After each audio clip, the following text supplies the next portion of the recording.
ఏడాదిన్నర కాలం పైగా దారుణంగా విధ్వంసానికి గురి అయిన గాజాను ట్రంప్ రియల్ ఎస్టేట్ సైట్గా అభివర్ణిస్తున్నారు.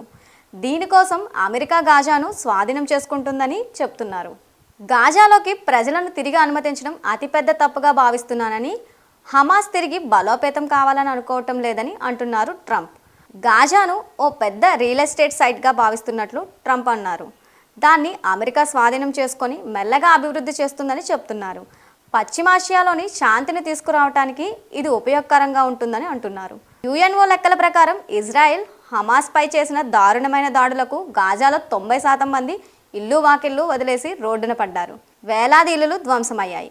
గాజా మరుభూమిగా మారింది. ఈ పరిస్థితుల్లో అమెరికా గాజాను స్వాధీనం చేసుకోవాలనే ఆలోచన గత వారం తొలిసారిగా ట్రంప్ బయటపెట్టారు. గాజా ప్రజలు తిండికి గుడ్డకు నీడకు అలమటిస్తుంటే ట్రంప్ ఇప్పుడిక్కడ రియల్ ఎస్టేట్ ప్రాజెక్టులో గాజా తీరంలో వెకేషన్ కేంద్రాన్ని ఏర్పాటు చేస్తానని చెప్తున్నారు. దీన్ని నెతన్యాహు సృజనాత్మక ఆలోచనగా అభివర్ణిస్తున్నారు. హమాస్ ట్రంప్ ఆలోచనలను తీవ్రంగా తప్పుపట్టింది. కొనుగోలు చేసి అమ్మడానికి గాజా స్థిరహాస్తి కాదని, ఇది పాలనాస్తిలో విడదీయలేని భాగమని ప్రకటించింది. అయితే ట్రంప్ ప్రకటన తర్వాత వైట్ హౌస్ మళ్లీ దీనిపై కామెంట్లు చేసింది.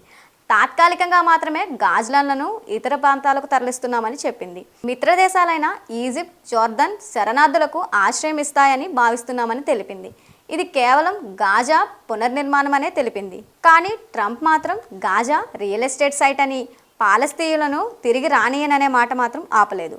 గాజాను స్వాధీనం చేసుకుంటామని అమెరికా అధ్యక్షుడు ట్రంప్ చేసిన వ్యాఖ్యలపై జర్మన్ ఛాన్సలర్ ఓల్ఫ్ స్కోల్స్ మండిపడ్డారు.